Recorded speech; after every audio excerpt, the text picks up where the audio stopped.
And now it's time for the Friday News with Ian Marcum.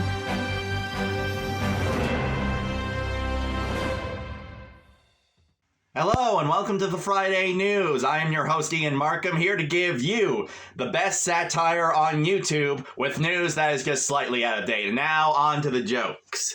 Well, a Christian's men's conference is in hot water after hiring a sword swallower / pole dancer, Alex Mangala, to perform a pole dance at the event. When asked why he would do such a lewd act at a Christian's gathering, Mr. Mangala replied with, quote, "I'm just utilizing my God-given talents in ways to best serve my Lord and Savior," end quote. Now, to be fair, it should be noted that Mr. Mangala's Lord and Savior is really this guy. Some hot news coming out of Israel recently. The small nation received mass condemnation after an airstrike accidentally targeted a food truck from the World Central Kitchen, killing several non-terrorist aid workers in the process. Now, obviously, the state of Israel is blaming this on a communications error, but if you ask me, I think we all know the real reason those food trucks got blown up.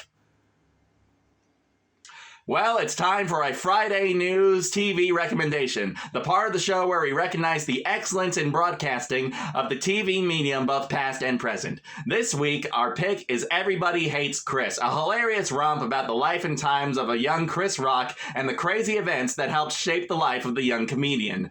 The story revolves around, wait, what's this? What's going on? We're getting some breaking news. This just in. We are getting some breaking news. We have just received word that the Everybody Hates Chris TV series has been beaten up by the Fresh Prince of Bel-Air TV show. Again, that is Everybody Hates Chris series has just been severely slapped by the Fresh Prince series. We'll keep you posted on the details as they come in.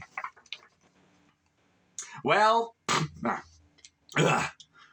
some bad news for the House Republicans. After a controversial aid package has passed the Congress, the speakership of Republican House Speaker Mike Johnson is now in jeopardy by members of his own party. Despite the fact that vacating Johnson's seat may in fact hand the speakership to the Democratic Party, Johnson's ousters remain confident in their judgment and have decided to show solidarity with the ousting party by wearing a bunch of cute red safety helmets.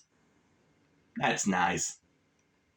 With the seat possibly being vacated, many have started making predictions on who will replace the speaker, with most experts saying that the most likely candidate would be, oh my god, Nick Nolte. Speaking of controversial, pro-Hamas protests have erupted all over the nation's colleges in response to Israel's counter-missile strike on the terror capital of Iran. One particularly brutal encounter on a Yale campus even ended with a Jewish student getting stabbed in the eye with a Palestinian flag. Now, Yale University has responded to this brutal attack by saying, quote, "While the protests did unfold in an unacceptable manner, we think that the event has been blown out of proportion, especially since the Jewish students signed up for advanced getting your eye poked out by a Palestinian flag studies." Speaking of hot topics, a Florida man lit himself on fire outside of a courthouse after the trial of former President Donald Trump. The shocking event was quickly ended when fire engines arrived within minutes of the person's self-immolation, and the fire was put out shortly after. "No! No! No!" said the man who just bought s'mores from the Florida grocery store. Wrong time and place. In a piece of scary nature news, a policeman in New Zealand was forced to shoot a ram after its supposed owners were found dead in their home in Auckland. Now, I know this story might sound outrageous until you realize that this is the ram in question. And finally, some comments from President Joe Biden have raised a couple of eyebrows when talking about his uncle's plane being shot down in Papua New Guinea. Joe Biden also added that the body of his uncle was never found and was possibly eaten by cannibals in the region.